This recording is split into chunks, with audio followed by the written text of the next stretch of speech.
আসসালামু আলাইকুম প্রিয় ফেসবুক বন্ধুরা। বর্তমানে এই ডিজাইনটা ফেসবুকে ট্রেন্ডিংয়ে আছে। এই ডিজাইনটা আপনিও বানাতে পারবেন আপনার হাতে থাকা ফোন দিয়ে।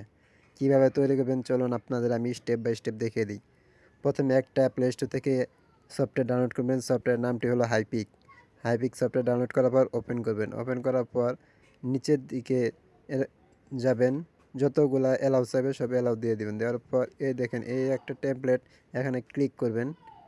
ক্লিক করার পর এই যে নিচে লেখা আছে ইউজ টেমপ্লেট, এখানে ক্লিক করবেন। ক্লিক করার পর আপনার গ্যালারিতে নিয়ে যাবে। আপনি উপরে স্ক্রল করে দেখবেন স্ক্রিনশট কোথায় আছে। আপনি আগে থেকেই আপনার প্রোফাইলে স্ক্রিনশট নিয়ে রাখবেন। তারপর স্ক্রিনশটে যাওয়ার পর আপনার প্রোফাইল এখানে শো করবে। তারপর এই প্রোফাইলে ক্লিক করবেন। ক্লিক করার পর কিছুক্ষণ অপেক্ষা করতে হবে। অপেক্ষা করলে সুন্দর একটি ডিজাইন অটোমেটিকলি তৈরি হয়ে যাবে।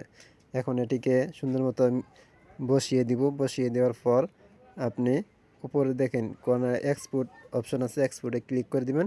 আপনার ডিজাইনটি গ্যালারিতে সেভ হয়েছে। ধন্যবাদ সবাইকে।